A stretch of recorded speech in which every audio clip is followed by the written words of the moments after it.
Young assassin के episode 2 के साथ हाजिर हूँ। तो अगर अभी तक आपने मेरे चैनल को सब्सक्राइब नहीं किया हो तो चैनल को जल्दी से सब्सक्राइब कर दें और बेल आइकन को भी प्रेस कर दें, क्योंकि आपको पता है कि ये एपिसोड अपलोड होने के बाद 12 घंटे के बाद डिलीट हो जाती है। तो अगर आप बेल आइकन को प्रेस करेंगे तभी आपको नोटिफिकेशन मिल सकेगा। तो यंग असैसिन की सेकंड एपिसोड की शुरुआत में स्कूल का सीन दिखाया जाता है, जहाँ पर हमारे हीरो यूजिन की छोटी बहन बैठी होती है। वो अलग क्लास में है, वहीं पर बैठी अपने भाई के बारे में सोच रही होती है और कहती है मेरा भाई तो अब तक स्कूल में आ चुका होगा और वो अपनी क्लास में बैठ गया होगा। उसी वक्त एक लड़की भागती हुई रूम में आती है और कहती है तुम लोगों को यकीन नहीं होगा, मैंने आज एक बहुत ही हैंडसम लड़के को देखा है और वो वाकई में बहुत ज्यादा हैंडसम था। मुझे तो आज रात के लिए नींद ही नहीं आने वाली। और फिर बाकी की सारी लड़कियां भी उसके इर्द गिर्द आकर जमा हो जाती हैं और वो सारी उस लड़के की हैंडसमनेस की बातें करना शुरू कर देती हैं। हीरो की बहन का नाम यू डाइजुन है, मैं इसे डाइजुन ही कहूंगा। डाइजुन उनकी बातें सुनने के बाद सोच रही होती है ये लड़कियां कह रही है कि वो लड़का बहुत ज्यादा हैंडसम है, लगता है कि वे मेरे भाई की बात कर रही हैं, लेकिन क्या वाकई में ये लड़का जो यहाँ पर आया है क्या वाकई में वो मेरा भाई है? वो अपनी कॉपी के ऊपर भी अपने भाई का नाम लिख रही होती है और साथ ही वो हमें बैकग्राउंड स्टोरी बताती है। वो कहती है 10 साल पहले मेरा भाई अपनी मॉम डैड के साथ प्लेन में जा रहा था, वहाँ पर प्लेन क्रैश में मेरे भाई की मौत हो गई। हमें तो ऐसे ही लगा था, लेकिन 10 साल के बाद मेरा भाई वापस आ गया है, पता नहीं कैसे। और वो बैकग्राउंड सीन में दिखाती है जब वो अपने दादाजी के साथ अपने भाई को रिसीव करने के लिए एयरपोर्ट पर जाती है। दादाजी अपने पोते को देखकर बहुत ज्यादा खुश होते हैं और साथ ही वो रो रहे होते हैं, जबकि डाइजुन को कुछ भी समझ नहीं आ रही होती क्योंकि वो अपने भाई को 10 साल बाद देख रही है। डाइजुन वहाँ पर हकी बकी खड़ी होती है और कहती है क्या वाकई में ये लड़का मेरा भाई है? दादाजी यूजिन को अपने गले से लगा लेते हैं, जबकि यूजिन अपनी गर्दन को मोड़ते हुए अपनी बहन की तरफ देखता है। उसकी तरफ देखकर हल्का सा मुस्कुराता है और अपनी बहन से कहता है तो तुम्हारा नाम डाइजुन है? डाइजुन वहीं पर बैठी बैठी अपनी बैकफ्लैश मेमोरीज में खोई होती है कि उसी वक्त उसके पास एक बुली लड़की आती है और उसे पुकार पुकार कर कह रही होती है ओए डाइजुन मेरी बात सुनो, तुम बहरी हो गई हो। और साथ ही डाइजुन अपनी आंखें खोलती है। वो लड़की उसे कहती है कमीनी कुतिया कहीं की, मैं कब से तुझे आवाजें दे रही हूँ, क्या तुझे सुनाई नहीं देता? बहरी हो गई है क्या? डाइजुन बहुत ज्यादा घबरा जाती है और कहती है प्लीज मुझे माफ कर दो, मेरा तुम्हारी तरफ ध्यान ही नहीं गया। वो लड़की डाइजुन से कहती है चलो ठीक है, इस बार मैं तुम्हें माफ कर देती हूँ, लेकिन पीई क्लास में तुम्हें अपने जिम वाले कपड़े मुझे देने होंगे, तुम अपने साथ लेकर आई हो या नहीं? डाइजुन उसे कहती है हाँ मैं अपने साथ लेकर तो आई हूँ, लेकिन अगर मैं अपनी ड्रेस तुम्हें दे दूंगी तो जिम क्लास में मैं क्या पहनूंगी?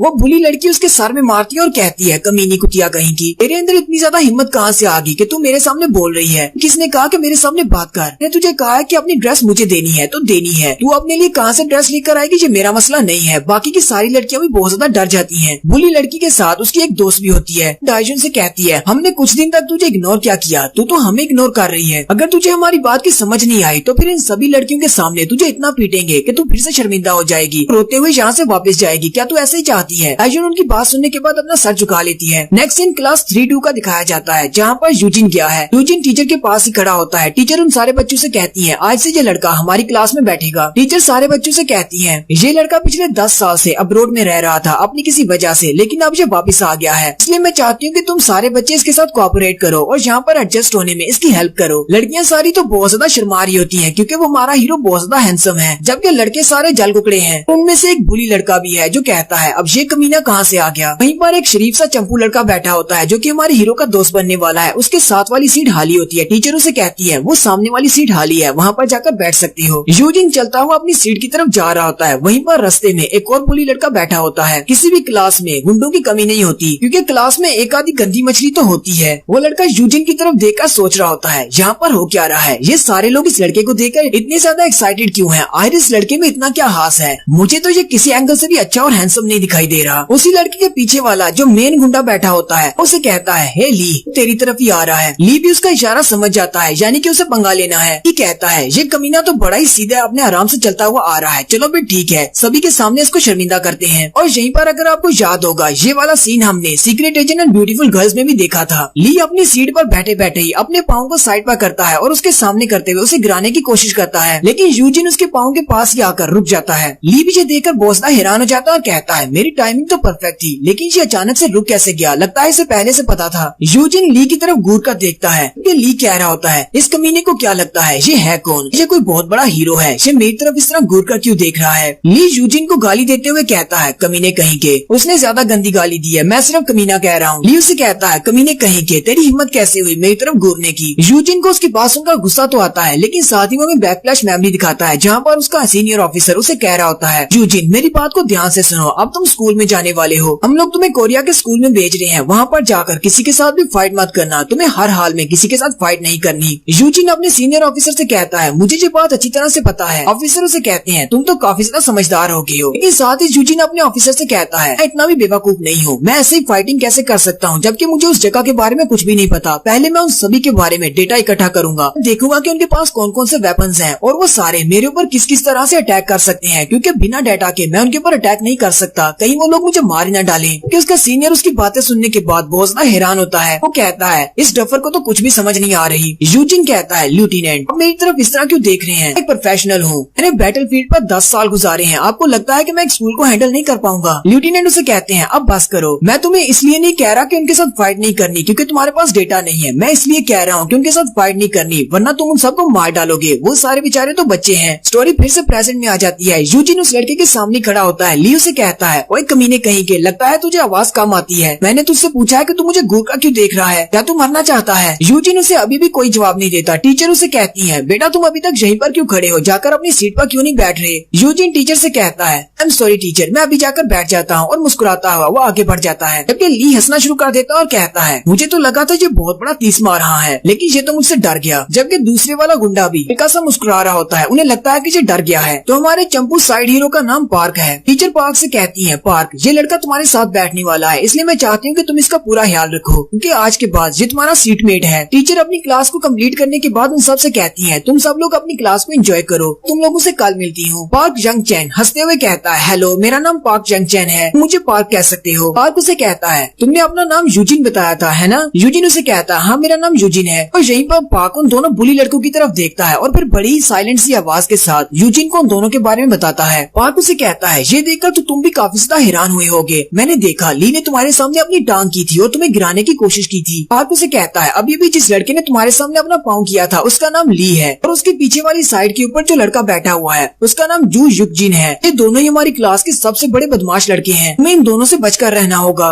यूजिन उसे कहता है, तुम्हारा बहुत बहुत शुक्रिया, तुमने मुझे पहले से इन्फॉर्म कर दिया। पार्क उसे कहता है, कोई बात नहीं, हमारी फर्स्ट क्लास मैथ की होने वाली है, अभी थोड़ी देर में टीचर आ जाएंगे। पार्क हंसते हुए कहता है, ये लड़का तो बहुत ज्यादा अच्छा लग रहा है, लगता है कि हम दोस्त बन सकते हैं। तो फिर वो यूजिन से कहता है, अगर तुम्हारे जहन में कोई भी सवाल हो तो तुम मुझसे पूछ सकती हो, मुझसे जितना हो सका मैं तुम्हारी उतनी हेल्प करूंगा। थोड़ी देर के बाद उनके मैथ के टीचर वहाँ पर आ जाते हैं और सारे बच्चों से कहते हैं, जल्दी से अपनी बुक का पेज 47 खोलो। और फिर वो बोर्ड के ऊपर मैथ लिखना स्टार्ट करते हैं। बहुत ही बोरिंग सी मैथ, x3 + a3, अलजेब्रा यहाँ पर किसको पढ़नी है। सारे बच्चे बहुत ज्यादा बोर होते हैं हमारे यूजिन को छोड़कर, कि बहुत ही फोकस होकर उसकी तरफ देख रहा होता है, जबकि बाकी के सारे अपनी अपनी डेस्क के ऊपर सो रहे होते हैं या फिर बहुत ज्यादा बोर हो रहे होते हैं। लेकिन लगता है कि हमारा साइड हीरो भी काफी ज्यादा पढ़ाकू है, वो भी टीचर की तरफ देख देख कर अपनी कॉपी पर नोट्स ले रहा होता है। यूजिन बाकी के सारे बच्चों की तरफ देखता है, वो सारे अपने अपने काम में लगे होते हैं। फिर वो खिड़की से बाहर की तरफ देखता है तो बाहर पीई की क्लास हो रही होती है, सारे बच्चे वहाँ पर एक्सरसाइज कर रहे होते हैं। उन सभी को एक्सरसाइज करते हुए देखकर हमारे हीरो को भी अपने पास के दिन याद आ जाते हैं, जब वो एक असैसिन बनने की ट्रेनिंग ले रहा था। तब वो एक छोटा सा बच्चा था तो उसे बहुत ज्यादा भगाया जाता था, यहाँ तक कि वो भागते भागते बहुत ज्यादा थक जाता और फाइट में बहुत ज्यादा जख्मी भी हो जाता। फिर उन्हें स्वम्प के अंदर गहरे पानी के अंदर से गुजरना पड़ता, रस्सों के साथ लटक कर दीवारें चढ़नी पड़ती और निशानेबाजी की प्रैक्टिस भी करनी पड़ती। यूजिन अपने ही ख्यालों में खोया होता है और अपने हाथ में गन लेकर निशानेबाजी की प्रैक्टिस कर रहा होता है। फिर सीन प्रेजेंट में आ जाता है और वो अपनी आंखें खोलता और कहता है, मैं इस वक्त कोरिया में हूँ और ये वाला कंट्री बहुत ज्यादा पीसफुल है, जहाँ से मैं आया हूँ वहाँ पर बहुत ज्यादा वार थी। नेक्स्ट सीन छुट्टी के वक्त का होता है। छुट्टी के वक्त सारे बच्चे बाहर निकल रहे होते हैं। दाजुन के साथ साथ आगे काफी सारी लड़कियां होती हैं। वो सामने गेट की तरफ देखती हैं तो वहाँ पर हमारा हीरो खड़ा होता है। वो कहती है, ये लड़का बहुत ज्यादा हैंडसम है, ये यहाँ पर किसका इंतजार कर रहा होगा। दाजुन अपने भाई की तरफ देखती है और कहती है, ओपा यहाँ पर क्या कर रहा है। वो बहुत ज्यादा खुश हो जाती है और कहती है, ओपा क्या तुम यहाँ पर मेरा इंतजार कर रही हो। ओपा बड़े भाई को कहते हैं। यूजिन उसे कहता है, हाँ मैं यहाँ पर तुम्हारा इंतजार कर रहा हूँ, मैं चाहता हूँ कि हम दोनों इकट्ठे वापस जाएं, क्या तुम्हारा कोई और प्लान तो नहीं है। दाजुन जल्दी से अपने इर्द गिर्द देखती है और उसे कहती है, नहीं मेरा और कोई भी प्लान नहीं है। यूजिन उसे कहता है, चलो फिर इकट्ठे घर चलते हैं। दाजुन मुस्कुराते हुए उसके साथ चल पड़ती है। वो दोनों गली में चलते हुए जा रहे होते हैं, लेकिन वो दोनों एक दूसरे से बात नहीं कर रहे होते। यूजिन उसे कहता है, तुम्हें ये बहुत ज्यादा अजीब लग रहा होगा। दाजुन उसे कहती है, नहीं इतना भी अजीब नहीं है। यूजिन उसे कहता है, तुम्हें इतना ज्यादा परेशान होने की जरूरत नहीं है, मैं भी बिल्कुल तुम्हारी तरह फील कर रहा हूँ, मैं भी काफी ज्यादा हैरान हूँ। जब हमारा प्लेन क्रैश हुआ था तब मैं सिर्फ 9 साल का था और तुम 7 साल की थी। मेरे पास तुम्हारी और ग्रैंडफादर की इतनी ज्यादा मेमोरीज नहीं है। मुझे बस इतना याद था कि मेरी एक छोटी बहन है और साथ में मेरे ग्रैंडफादर हैं। लेकिन तुम्हारे लिए ये बहुत ज्यादा मुश्किल रहा होगा क्योंकि तुम तब सिर्फ 7 साल की थी। मॉम डैड के मरने के बाद ग्रैंडपा ने तुम्हें बहुत ही अच्छे से संभाला है। वो दोनों चलते हुए एक होटल के सामने से गुजरते हैं। वहीं पर दाजुन को आवाज आती है। लड़की अंदर बैठी कह रही होती है, हीजिन ने कब कहा था कि वो कब यहाँ पर आने वाली है। हीजिन वही लड़की है जो कि दाजुन से क्लास में उसकी जिम वाली ड्रेस मांग रही थी। हीजिन की दोस्त के साथ 2 और लड़के भी होते हैं। वो आपस में बातें कर रहे होते होते हैं, लेकिन वहीं पर उनकी नजर डायजुन पर पड़ती है। वो लड़की कहती है ये तो डायजुन है। डायजुन उसकी आवाज सुनते ही बहुत ज्यादा घबरा जाती है और कहती है अब मैं क्या करूँ, मैं तो ओपा के साथ हूँ। बुली लड़की का दोस्त उसे कहता है क्या तुम इस लड़की को जानती हो? वो कहती है हाँ ये मेरी क्लास फेलो है। जिस लड़की को बुली कर रही थी ये वही लड़की है। बुली लड़की हंसते हुए कहती है डायजुन ये लड़का कौन है, क्या ये तुम्हारा बॉयफ्रेंड है? वैसे शक्ल से लगता तो नहीं कि ये तेरा बॉयफ्रेंड हो सकता है, क्योंकि तेरे जैसी लड़की के पास इतना हैंडसम बॉयफ्रेंड कहाँ से आएगा? डायजुन उसे कहती है नहीं ऐसी बात नहीं है, ये मेरा बॉयफ्रेंड नहीं, ये मेरा बड़ा भाई है। बुली लड़की उसे कहती है हमें तो इस बारे में पता भी नहीं था कि तेरा एक भाई भी है। यूजिन अपनी बहन से पूछता है क्या ये तुम्हारी दोस्त है? डायजुन कहती है हाँ ये मेरी दोस्त है, ये मेरी क्लास फेलो है। इन बुली लड़की हंसना शुरू कर देती है और कहती है क्या डायजुन तो अपने भाई से भी झूठ बोल रही है, मैं कब से तेरी दोस्त बन गई? डायजुन उसकी बात सुनकर बहुत ज्यादा घबरा जाती है और कहती है मेरे भाई को सब कुछ पता चल जाएगा, ये लड़कियां मुझे बुली करती हैं। यूजिन भी उनकी तरफ घूर घूर कर देख रहा होता है। बुली लड़की के साथ वाला लड़का शायद उसका बॉयफ्रेंड है। वो बहुत ज्यादा गुस्सा हो जाता है और कहता है ओए कमीने कहीं के, तू मेरी तरफ घूर कर क्यों देख रहा है? और वो बड़े स्टाइल के साथ उसे कहता है बिल्कुल टपोरी अंदाज में मेरी तरफ घूरना बंद कर वरना मैं तुझे यहीं पर मार डालूंगा। और यहीं पर हम लोग अपनी सेकंड एपिसोड का एंड करते हैं। नेक्स्ट एपिसोड में देखेंगे हमारा हीरो इन सभी को पीटने वाला है, क्योंकि अपनी बहन को प्रोटेक्ट करने के लिए वो कुछ भी करेगा, अपने सीनियर लेफ्टिनेंट के ऑर्डर्स को भी तोड़ने को तैयार है। और यहीं पर हमारी सेकंड एपिसोड का एंड होता है। एक्सप्लेनेशन अच्छी लगी हो तो कमेंट करके जरूर बताइएगा। चैनल को सब्सक्राइब कर दे, वीडियो को लाइक और शेयर कर दे। शुक्रिया।